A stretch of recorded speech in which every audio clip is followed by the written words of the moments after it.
People who think they know what they're doing are the ones who fail. It's the ones who know they don't know. They're the ones who succeed. If you want to elevate and move to an optimal level of performance, you need to recognize that you're going to lose your margin of error. A failure at that level has so much more impact. Yeah. Do you think that's just a natural ability, or do you think that's a skill that can be learned? If I could divide it into 3 different spaces. Mr. McManus, thank you so much for coming today, man. Just call me Erwin. Erwin, all right. I just want to be respectful because I do, I want to show you honor for all the work that you've done, and everything that you've created, the brand that you've built. And so I really do want to show you that respect. I have kind of like done a little research on you and kind of know some of the things you're doing. And I know that there is going to be a large audience that is already aware of who you are. In fact, we were in Hollywood not too long ago for a Wealth Con, and I was riding around with Ryan's executive assistant, Jonathan, and we were trying so hard to get to you and have a conversation. But I'm super excited to have you here today. Oh, I'm glad to be here. More specifically to be here with you. And Vegas is a very interesting little spot. Yeah, I know. Much different than what you're used to over in California. But I think, having you here is just really a special honor. So just to start off, man, like, you want to tell the people, like, how would you kind of describe yourself to someone that has never kind of heard of you or met you? Wow. I don't spend a lot of time trying to think about how I describe myself. You've done so much. You've done so much. I think I'm a serial creator. I've spent my whole life always creating things. And it's funny when you look back on your life, you realize there's certain things that you started doing really early on. I mean, I started writing short stories, and I'm a writer. Probably, I can remember in 2nd, 3rd grade, I was already writing original stories and creating my own short stories and novels and things. And when I was 12, I started my first little company. And all the other kids were mowing lawns, and I realized I could scale that thing. And so it had a name. We were the Roadrunner Lawn Mowing Company. Oh, wow. I had a bank account, bought my own equipment. Instead of doing people's houses, I went to companies and realized I could mow less grass in a company and get paid 10 times more. And then I would go to not my neighborhood where the lawns were $4, but I would go to the neighborhood that I could get to, and lawns were 10 times more. And I would negotiate experiences. I would say, okay, you can pay me $25 for the lawn and we get to swim in your pool. And so I learned very early on that economics wasn't really just about dollars. It was about experiences and about expanding your own ability to enjoy and live life more fully. And so I also learned very early on that if I created beautiful things, it elevated the value. I even in landscaping, I would landscape yards and create designs with the dirt and the rocks. All things were temporary. And I would get more money on tips for the artistic designs than I would get for the whole project of the lawn. Wow. And so I think very early on, I began discovering, one, that your limitations are really based on your own creativity, imagination, invention, and proactivity. Wow. Well, I mean, you said one thing to me too. You talked about the books, and I know you have over 1 million books sold. I have a few. Right? So, you're being humble, but we know, like, you've done huge numbers on your books. But you also talked about how, like, you started early in kind of that entrepreneurial space. What inspired that? In some ways, I think it was desperation. And I'm an immigrant from El Salvador. English is my second language. I didn't have a safety net. Financially, didn't have a family that was going to take care of me in that sense. And so I had to start working at a very young age. I was paying my own bills. I bought my first car with my own money when I was 16 years old. Bought my second car with my own money when I was 17. And all this was just from working, And I remember sleeping in my car one winter in North Carolina, freezing cold, because I had no direction in my life, going, my life cannot be this. Yeah. And so, I went through a series of my life where I was a carpenter, I worked construction, I worked as a lumberjack, I worked as a librarian, I flipped pizzas and flipped burgers, and it just felt my life was dead end. And I realized, and I kept thinking, this can't be what life is going to be. And so a lot of it, I think, was in a sense of desperation, but there's also an intersection. Justin, I'm a person of faith. Yes. When I was 20 years old, I had a life-changing encounter with Jesus. And it expanded my imagination. A lot of people talk about, heaven and hell and things like that. For me, it was about existing and living. Yeah, that's good. And I think I shifted from existing and just surviving to now living. and having this sense of my life matters. I have significance. There's something inside of me that I am supposed to actualize and make an impact on the world. And that for me was like a defining shift in my life. I spent 10 years working in the inner city with drug cartels and gangbangers and the world of prostitution and drugs. And so I wasn't really trying to, quote, follow an entrepreneurial path of making money. Yeah. I was an entrepreneur by trying to do things no one had ever done before. It was only later that I really began going, I should probably pay the bills too. Yeah, it's funny too, and that's something that we hear in the Pineda Company. We talk about the wealthy way, right? And that's kind of where our branding stands, and really that kind of came about through Ryan's vision on kind of the people of faith being kind of weary of the word wealth and having an abundance. Even though if you truly believe what you're reading, you believe that God can provide, and so what you're speaking to really hits home with me because I was one of those individuals who didn't necessarily have that safety net and trying to figure it out. And, truth be told, I never planned on having this career path, right? I kind of stumbled upon it. I was, set to start, the police academy when I got this opportunity. And so, but it spoke to where, to believing, really truly believing that God has a path for you and he will laugh at your plans. And so the day of the week before I was supposed to go into the academy, I tore my patella tendon, working out, trying to prepare for it. Wow. And I didn't look at that as like an opportunity missed. You know what I mean? But I did get desperate really quick, right? Because I had a family, I had a son, 1-year-old son. We had just moved to Vegas. We didn't know anybody from Chicago. And so that desperation led to, okay, you have to figure it out. And you really have to kind of get still and be obedient. And so I know exactly what you mean by I didn't try to go into the entrepreneur space. Like that wasn't my actual plan. And I think that is the case for a lot of people. Like they don't just wake up like I'm going to be an entrepreneur. Well, today's society, they may be waking up saying that and believing that. But back then it was not, that wasn't necessarily my option. Yeah, and my desperation wasn't about poverty. Yeah. I was never worried about whether I was going to eat. Yeah. I always had a sense of, and I'm industrious. I can find a way to pay the bills. Yeah, I'll figure it out. My desperation was about meaning in my life. Yeah. Is there anything significant about my existence? Am I here for a reason? Can I? And my desperation was I didn't want to just exist. I really wanted to live.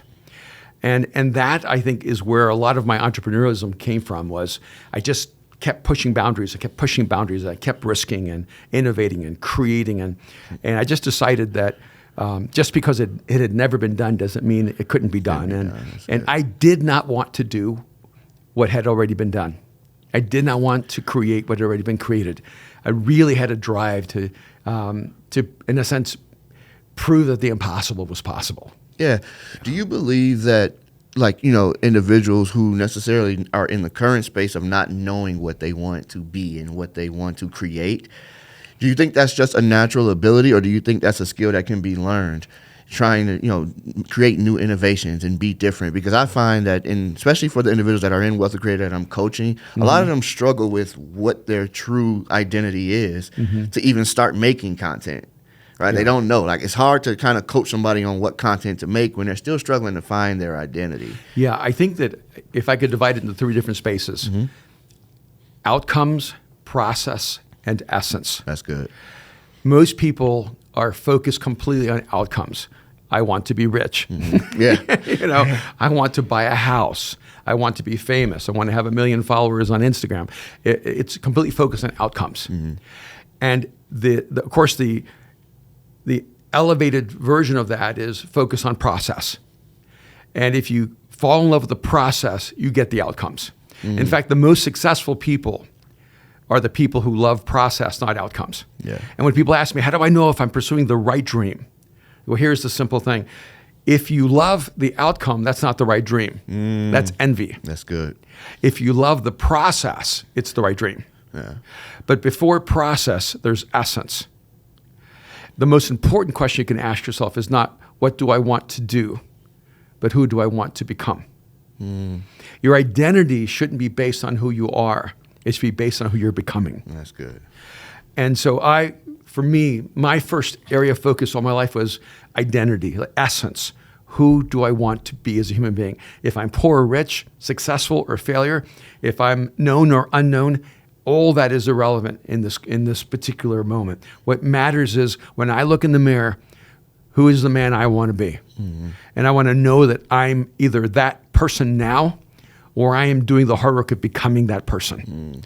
And so for me, my life has been driven by essence, which is, by the way, why so much of my work has been private. You know, I've worked in the business world for decades, but no one has known. Yeah. I worked as a futurist. I consult some of the top people, you know, really in the world, and no one knew. Yeah. And it's only this past year that I decided to take my private work and turn it to my public life, which is when we're talking about branding. Yeah. But for me, it was all built around my essence. And even at some point, like Aaron, my son, and my daughter Mariah, but they began noticing, like in the faith space, a lot of people would attach themselves to celebrities and then use that celebrity to create their own sense of celebrity. And I remember they asked me years ago, Dad, you've known so many famous people. Why have you never attached yourself to any of them? Yeah. And I go, because for me, it's really about essence. I wasn't trying to focus on the outcome. And I didn't want to ever have a person who thought I was using them to elevate myself rather than to elevate them. Mm-hmm. And so I go from essence to process. When I step into something, I have to love the process. And, you know, I mean, I look back on my life and I look either psychotic or really creative, but, you know, I've been in the world of fashion and film and tech and, you know, I started Mosaic Pastor Church there. I've worked as a futurist. I've written books. I've even done acting, you know, and directing and like all these different things that I've done in my life. And every single time there's one thing in common. I had no idea what I was doing. You know, I was an amateur, and I love being an amateur. It's just for me so exciting because I actually love the process of not knowing anything about something and having to go through that transformation of building a craft out of a passion. Yeah, I have found for myself that going into something with the unknown has kind of removed any biases or preconceived notions that I might have going into it. Yeah. And so, and I found that early in sports because I came in, like I didn't have the trainer and everything like that, but I came in really raw, and that rawness kind of led me to be, you know, aggressive in a way that propelled me over a lot of my competition. Yeah. It's because I just didn't know, right? And not knowing sometimes allows you to come in and kind of create that own kind of sentiment for yourself. Like you're creating a clear vision for yourself. And so what I'm hearing from you kind of confirms that for me, right? Like it's like, yeah, you don't, those that are afraid of the unknown usually can't find success until they're way older. And now the pressure's off. Right? It's like I don't have any pressure to kind of be successful now. Whatever life has done for me so far is what it is. And then they start to see that, okay, I can do these few things and it might work.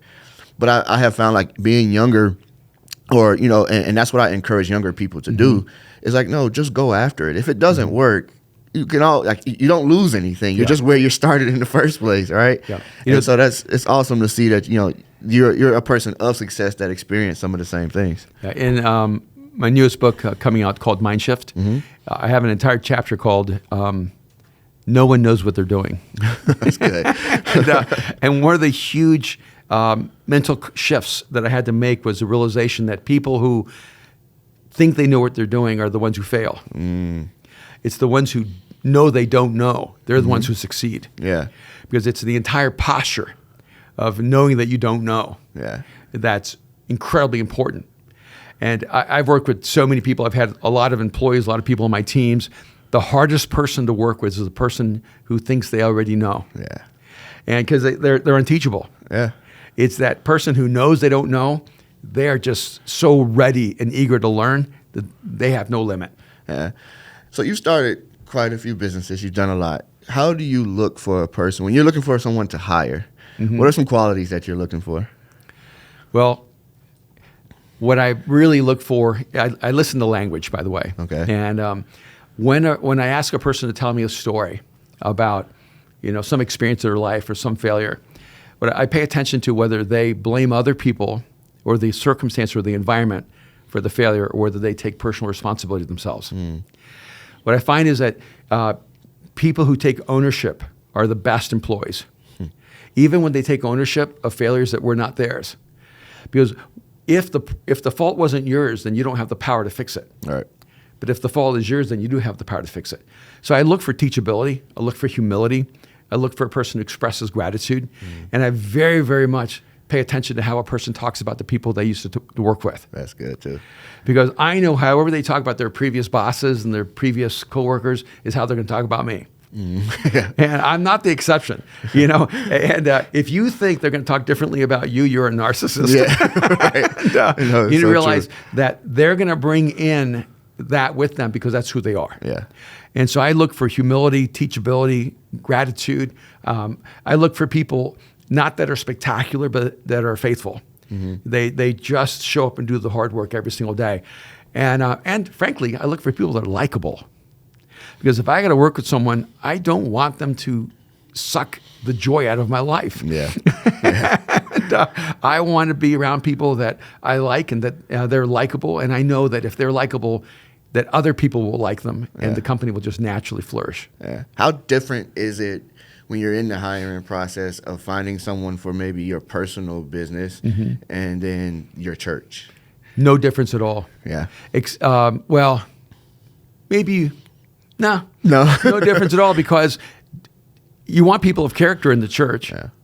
Do you want people without character in your work? Yes, right. You may want them for the short term, Yeah. but they're going to destroy your company in the long term. Yeah. Like even the Navy SEALs, I will tell you that they will hire a person with character over talent any day. Because in the end, the person with talent without character is so toxic, it will destroy that company. Yeah. And you can teach skills, but a person chooses their character. And if you have a person with high skill and high talent, but they have low character, you've already told them you do not need to change, because even though I know you don't have character, we still hire you. We still want you. So you've actually reinforced the negative structure. Yeah. And I brought that up because, like I said, Pineda Company, like if I look around and I look around at my company here, I'm going to see the same faces Sunday morning. Yeah. Serving at the local church. And so that told me, even for myself, when I'm looking to hire people, like, you know, you got to look in the right places, but you got to also look at people's heart. And people that truly buy into your brand are the people that help you build. Yeah. And so there's been, I mean, obviously there's been people come in and out of the company, but a lot of people that are out of the company now didn't fit it in the first place. Yeah. And I know now Ryan uses really strong discernment for the individuals that he brings in. And it's exciting to see, because I get to see some familiar faces while also seeing the company continue to grow. And so it really has become, you know, a thing of mine about the company culture and how you build it. And so I was curious, because you're operating, you know, at an extremely high level, both in the entrepreneur space and at your church. And so I was wondering about that. Like, are you really kind of separating the two and figuring out what works, or are you kind of looking for the same kind of people? Well, I do separate them in very concrete ways, because I want my business work to always benefit the church. I never want the church to be benefiting my business. That's good. And so I've created really clear lines there. Yeah. But in terms of the hiring process, and I deviated from it. You know, like, you know, obviously in church life, you hire people who have a deep and personal faith in Jesus. In the business world, I've hired people who do not have any faith at all, or have different faiths. And so that would be a clear distinguishing line. But I still look for people that are trustworthy, that have integrity, that are humble and teachable. And I think the other factor is that they're hungry. Yeah. You can't force a person to be hungry. I remember one time I hired a guy, and I was having the hardest time because he was such a good person and doing such a bad job. And I called my brother and I said, so here's the issue. And I go, you know, he shows up at 9 and, you know, and goes home at 5, and he's here like Monday through Friday, and it's like it's a clock in, clock out kind of life for him. And my brother goes, oh, you hired someone healthy. That's so funny. He said, Erwin, you're not healthy. You're like you're skewed. Yeah. Like you're intensely passionate, type A driven human being who eats and sleeps everything you do. And I realized, yeah, there's some sense that I need to only hire neurotic people who have an insane belief that they should make a disproportionate impact on the world. You know, I want people with just a little drop of crazy. that I got to change the world. I got to make a difference in life. I want people who are self-motivated. I want people who wake up in the morning and they have to do great things. Yeah. Yeah, no, Ryan calls it his A players, right? And he defines the A player by how passionate they are about what they're trying to do and also what they bring new to a company. Yeah. And that's exactly what you're describing, right? Like, there's always, a space for the B and C players, right? And I remember in a podcast one time, Ryan, it was funny. He goes, yeah, you're still going to need somebody on fries, but that person doesn't necessarily need to manage everyone. Yeah. Right, or that person doesn't necessarily need to bring vision to the company, and so there is a space for everyone. I think even like you talk about, it's a great guy, and maybe his skill just isn't in the role, right? Like so these are all these things that to think about. But I love hearing what you're saying because it's so true to every situation. And so for the wealthy creators that are out there trying to figure out, okay, first, where's my identity? What am I trying to be and become? Then it's like, okay, what pieces do I need around me to really make this impactful? But yeah, once it's all figured out, right, it's time to kind of drive that brand and kind of scale it. What kind of methods, teaching strategies do you use for your personal brand? Especially now that you're saying you're coming kind of from out of the shadows here, right? Like you're starting to talk about it and teach the things that you've done in the last, 30 years or so. Yeah, one of the most exciting places that in space that we created is this place called the Arena. And a lot of it's because I coach a lot of people one-on-one, and that's a six-figure world. So it's very few people who can access that. And then I have two small private masterminds, but that's still like 30,000 plus. So it's still a very small number of people. And I want to create a space where people who were not yet at that level of success could get the same level of mentoring, learning inside a place where we focus on communication, leadership, character, and big ideas. And so Aaron and I designed the Arena together. And to me, some of the things that are really, really, I think, are critical is massive curiosity. When you ask me, what do I do? It's like, I'm 65 years old. I just turned 65 a week ago. Congratulations. Happy birthday. And I can tell you, I feel like I'm just starting over again. Yeah. Like I feel like I'm at the beginning of my life. I've never felt more curious. I'm so driven to experience adventure and to make a difference in the world. And I feel like my imagination is going wild. and I think a huge part of that is you need to have a voracious appetite for learning. That's good. And so when you ask me, like, how do I build that? How do I think the thing for me is the moment I stop being curious, I know I'm already dying. And, for 20 years, I was a member of TED, and I would go to all the TED events and listen to thousands of the top leaders in the world. And I would study biology and botany and physics and, environmentalism. And there wasn't a subject in the world that I wasn't somewhat interested in. Yeah. And then I would take all those things I was learning and I would find a way of connecting them to what I was doing in the business world, or I was doing in the church space, and because I felt like a huge part of what my job is take the massive amount of information out there and finding how to bring it to a place where it matters to the everyday life of a person. Wow, that's good. And so I would say to people who are trying to build their brand, I think the first thing is you need to be immensely curious. You need to be like just a voracious learner and find a way to learn. And people learn differently. Yeah. And I did terrible in school. I was a straight D student, 1st through 12th grade. I find most entrepreneurs do terrible in school. But they're actually really high learners. Yeah. And which is why we designed the Arena. We said, how do entrepreneurs learn? Entrepreneurs learn in crisis. And, they learn the moment. If they don't learn, they die. Yeah. And they have to access that learning really, really fast. And and so a huge part for me is I pay attention to what are the spaces that need to be filled for people. I remember we spent 6 hours and created the Art of Communication, which is a master class on learning how to become a high-level communicator. Yeah. And in that, Aaron came back to me and said, could you create like a 15-minute giveaway around communication so we could give it away to people to create more awareness of the master class, which is like $3,000, right? So I spent the weekend thinking, okay, what's the 15-minute takeaway? And all of a sudden I start processing, 60 years of learning around communication. And I can't sleep for 3 days.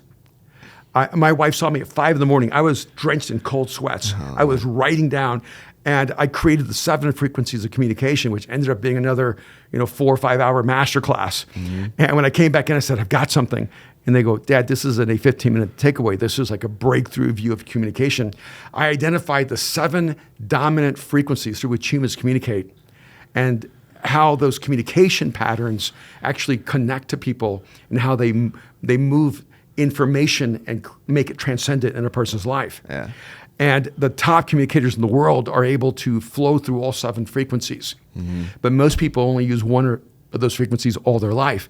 And what I'd say is like, most of the things I've created are the result of me trying to solve a problem in someone else's life. It's not me going, oh, what can I sell? Right. Like right. what awesome product can we create, that the market might want?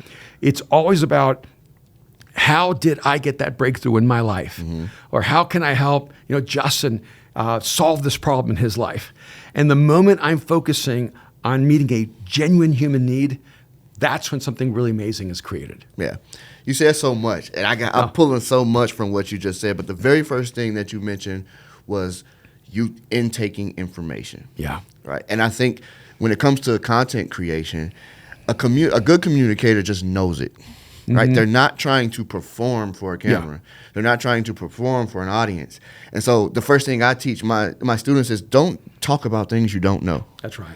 Whatever business you are in, that's what you teach on. That's what you talk. I was like, it's okay to consider yourself an expert if you actually know it. Yeah. Right. And I was like, and that reads through, like the fake reads through on video very clearly. Yeah. And people will learn it very fast. There's a lot of people out here faking. They're teaching business and concepts and stuff that they've never done. That's why they're all using the same cliches Yep. over and over. I mean, how many times have you heard the same phrase? And every one of these guys act like they're the ones who invented the phrase. Yeah. And, I got to tell you, I used to think preachers were the only ones that use cliches until I went to the business space really heavy. And I go, no, it's the same thing there. Same exact thing. Everybody just taking shallow ideas and repeating them over and over and over again. Yeah. And eventually you can read through it and go, wait a minute, something's off. Yeah. Something's off. Or you get to actually see the person, or you go see them live, or you go get an opportunity to actually be in the room with them, and you realize they don't even have the things that they're talking about. Yeah. I always said this, and this was something that I used to tell my wife all the time. It's like, this is when, it was a real big fad to have a life coach a couple years ago. Like that was a whole thing. And I remember telling her, I was like, do we get a receipt on how the life coach's life is going? It's like, because I'm not sure I want a life coach whose life is in shambles. Yeah. Right? Like, how are they teaching me and they're not okay? Like, they're dealing with their own issues, right? And granted, that may be kind of a bad way to look at it, but I know for me, like, if my pastor can't put new doorknobs on the door, I'm not sure he can teach me, these other, like, he's not actually applying the things that he's teaching. And so it was little things like that. And so making sure as a content creator that you're kind of intaking as much knowledge about your niche and about your specialty as possible is just important, because the best communicators are doing it. Yeah. But the individuals that are seeing the most success are actually applying it and seeing the results from it. Ed Milet. I love Ed. He's a great friend. Truly, we had the opportunity to sit in his house and film a podcast with Ryan, and an opportunity to kind of talk with him for a little while. And immediately I can feel how good of a communicator he was. And so, just his responses, I was like, the entire podcast I can clip, and I can be, it's just every response was that way. And so I was really impressed with how he told stories. I was really impressed with how he gave value and information. I was really impressed in how he listened. Right? Because I also teach that as well. Like, part of communicating is not just speaking. Right. It's also listening and being in tune with the individual that you're sitting with, creating that dialogue that will actually translate to a listener that's not in the room. And so I really noticed that while I was saying, because I was actually live switching his podcast there, and I found myself sometimes listening and not paying attention to because of what he was able to delve in and really go deep into with his communication. I was like, this guy's a pro. He is a pro. He is. And so I'm feeling the same way even with you now, and how you're kind of, you're taking a subject and really breaking down and explaining what it is. And I want individuals that are listening to this, that are in our program or not in our program, or just trying to be better communicators, to really notice that and pay close attention, because it will give you that extra boost when you're trying to grow a brand. Yeah. I guess going forward, though, and I mentioned Ed Milet, there's you've worked with a ton of people, right? What are some things that you see separate the high level individual who's doing, these crazy amounts of numbers and business and all that, and then the individual that is still trying, kind of in that growing phase and not quite there yet? What are some qualities or some characteristics that you see separate the two? Yeah, I think one of the most significant things is about the margin of error. The people I coach have almost no margin of error. And one of the things that really struck me a few weeks ago was that average has a massive margin of error. and the reason most people, have you ever noticed that people who are actually average don't think they need a coach? Like my daughter Mariah is an extraordinary artist. Yeah. I mean, she's written songs that have been sung all over the world, and her voice is angelic.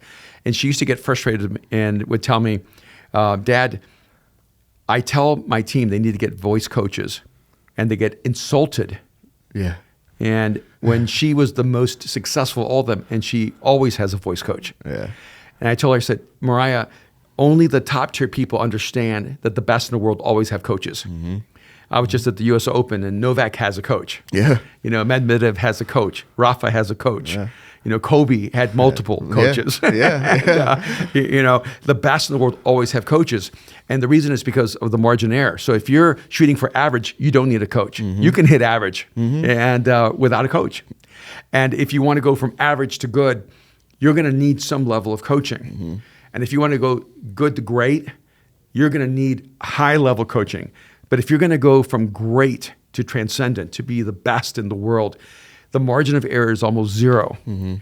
And so, I work with one of the guys I've just with this past weekend, and it was very interesting. He's introducing me to all these people who like, oh, this guy lent me $100 million, and like they're just on a whole different spectrum, right? Yeah. And he's introducing me to all these guys going, this is my life coach, this is my life coach, this is my life coach. And he just had the largest settlement in, I think, U.S. history for $4.2 billion. Jeez. And I would never introduce myself as his life coach. Right. I would say, this is my friend. Right. But he's sharing stories about how his life was changed. And I realized it's because he works with such a small margin of error that it's suffocating. It can be debilitating. It can feel like it's crushing you. I get to work with Sean McVay, the head coach of the Rams. And his margin of error is so narrow. It's so small, right? And then when you don't get the talent, he has no control over the level of talent he has on that field. He has no control over all the trades, really, and who you lose and injuries. And so you can feel like you haven't been leveraged for success. Yeah. And I get to work with Jerry Lorenzo, who's probably the greatest fashion designer in the world with Fear of God. And, Jerry's margin of error is so small. Yeah.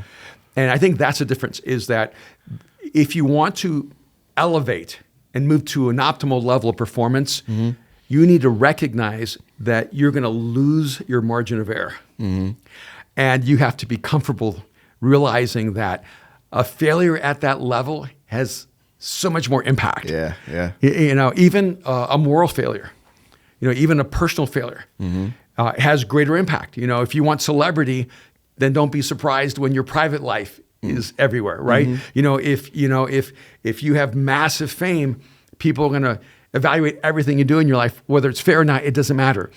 Your margin of error is so small. And when you're a pastor, like if you choose to be a pastor and and then you have some level of platform, the margin of error is very, very small. Yeah. I'm 65 years old. I've been married 40 years to the same wife. Well, I say the same wife. She's changed so much.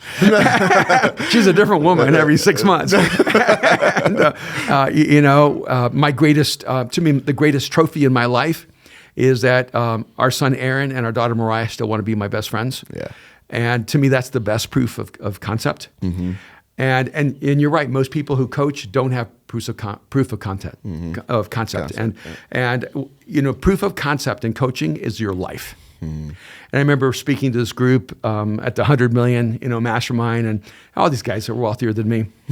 And I told them, I said, look, I'm not going to tell you to make money. I am going to teach you how not to die alone. And which I think is much harder. That's really good. That's really good. Yeah, so September 27th is my 9-year anniversary. Oh, congratulations. I have a 6-year-old and I have a 2-year-old. Oh, wow. And no matter what I accomplish, like no matter what it is, I always feel like this was the greatest thing I accomplished. And especially when I can see other people who are like as much as they try to fight against knowing that they need it, right? Like, 'cause I got single friends that's like, I don't ever want to, and like you say that until she walks in your life or until you find her, until you have somebody to build with. But the reason why I say it's truly my greatest accomplishment is because, again, I went at it unknown. And I was like, I am going to pour into this household as much as I can. And so as I intake information, as I learn things, I'm always like, there's the trophy, is seeing the outcome. When someone from my son's school goes, he is just the sweetest boy I've ever met. I'm so like that. That's like, okay, I'm doing life appropriately. And then now it makes it a lot easier to go coach on content. Like, there's no pressure there. I was like, this is the most simple thing I'm doing all day, because when I go home, it gets a little more complicated, right? But it is one of those things where I can appreciate, someone as a coach, someone as a leader who values the same things.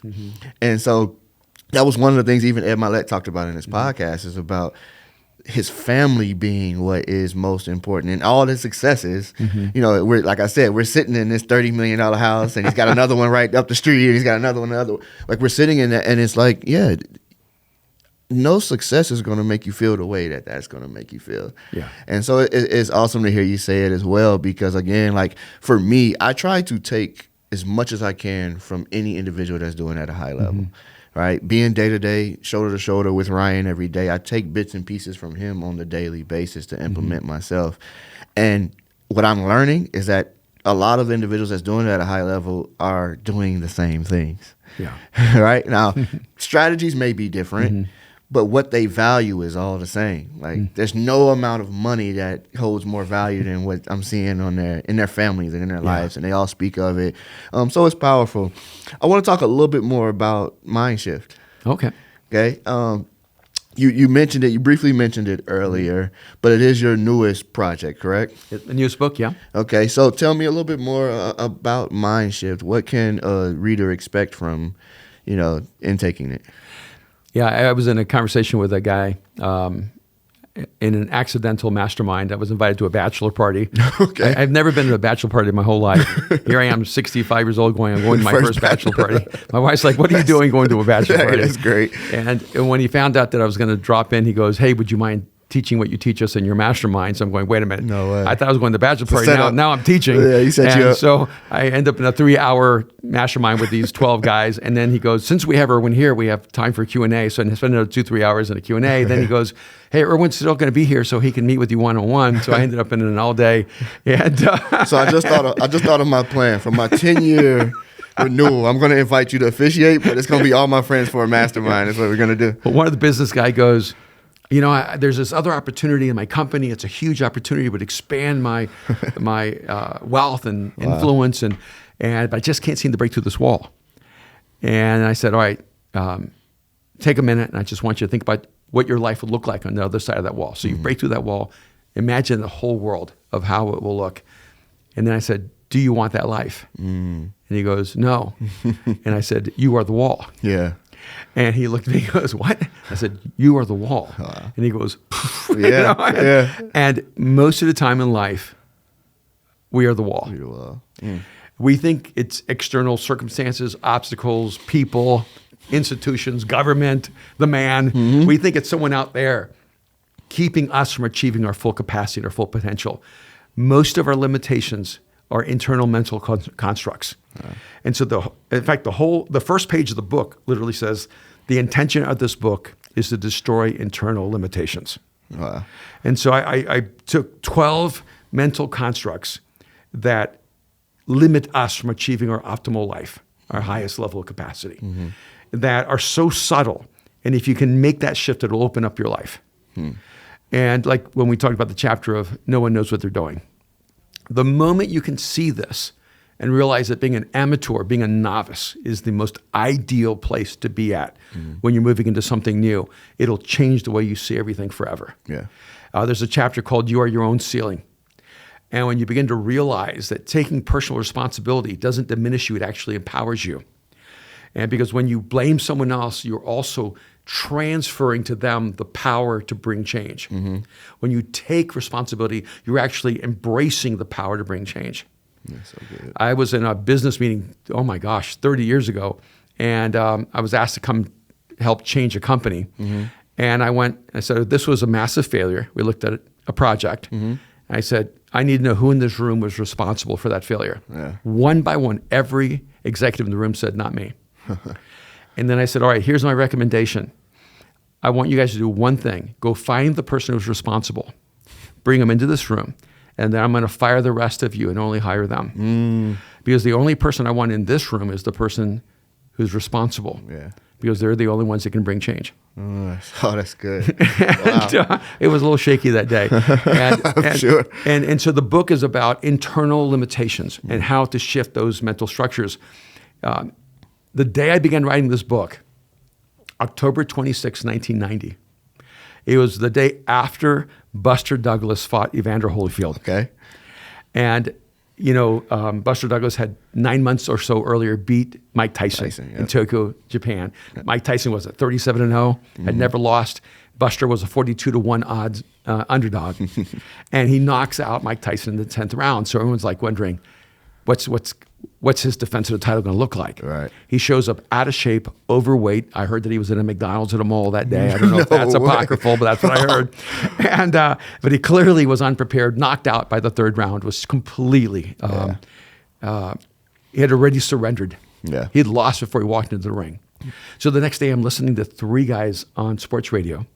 One of them said, why do you think Buster Douglas didn't even try? Second guy said, everything I know about Buster, he's a great human being. He's a Christian even, deeply religious. Then the third guy said something that shook me. He said, some people are simply structured for failure. And when he said that, it shook me in my soul. Because I thought to myself, now it was no longer about Buster. Am I structured for failure? Yeah. And I began doing an internal journey going, I think I have internal structures for failure. They're at war with internal structures for success. It wasn't either or. I had internal structures that were at war with each other, but I could also see that I was the greatest enemy of my future. Yeah. You were the wall. I was the wall. And so on that day, on October 26, 1990, I began a journey of dissecting internal structures that actually structure us for failure, because I'm also an internal optimist. So the moment I saw that there are internal structures for failure, I knew there were internal structures for success. And the goal of Mind Shift is to shift people in these subtle mental boundaries that move you from failure to success. Wow. Well, Erwin, thank you for this. Thank you so much, Erwin, for coming and sitting down with me. I don't even want to give anything else after that, that description. But we'll make sure we have links to Mind Shift. We'll make sure we have links to Arena and all your socials down in these links below. Thank you so much. I really appreciate you coming. Oh, I'm so glad to be here. Thank you so much, brother. Appreciate you. You too. All right. It's been another episode of Wealth of Creator. Thank you for tuning in.